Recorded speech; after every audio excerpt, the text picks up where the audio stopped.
Allez, on est reparti avec les bonnes habitudes. En l'occurrence, notre bonne habitude, c'est le problème du jour. Donc, le problème du jour du lundi 20 avril va reprendre les étapes de tous les problèmes du jour qu'on a fait jusque-là. C'est-à-dire qu'on va revoir la méthode pas à pas de résolution de problèmes, sachant que maintenant, comme vous avez quand même bien progressé, le schéma est optionnel. Si jamais vous avez l'impression d'avoir compris le type d'opération auquel vous avez affaire, n'hésitez pas à passer directement à l'opération. Néanmoins, ce n'est jamais un souci de faire le schéma. Moi, je vous encourage à le faire si ça vous rassure, si ça vous permet de mieux comprendre, si tout simplement il y a des jours où on est un peu moins bien, on a un peu plus de mal, ce n'est jamais un problème. Ça ne veut pas dire que vous êtes moins bon que d'habitude ou que vous n'y arrivez pas. Ça veut juste dire qu'il y a besoin de cette étape-là pour le moment et en l'occurrence, ça ne pose aucun souci. Donc le problème c'était, maman a acheté un sachet de 25 cerises, ma sœur, mon frère et moi en mangeons 13.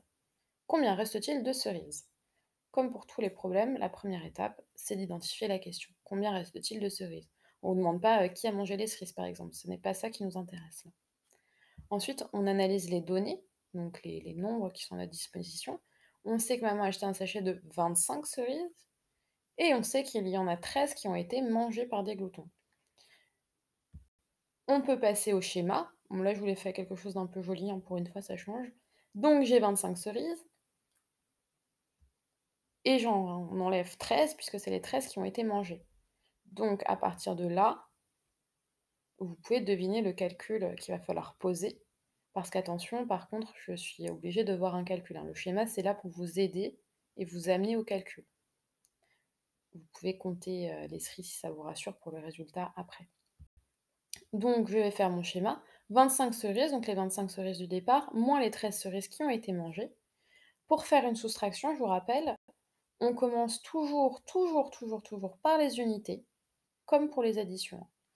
Donc là, en l'occurrence, je fais 5 moins 3 égale 2. Et ensuite, je passe aux dizaines. 2 moins 1 égale 1. Donc le résultat, c'est 12.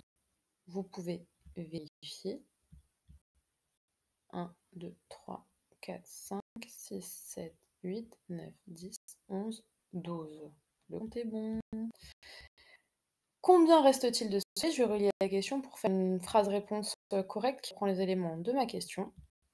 Il reste 12 cerises. Et vous aviez terminé.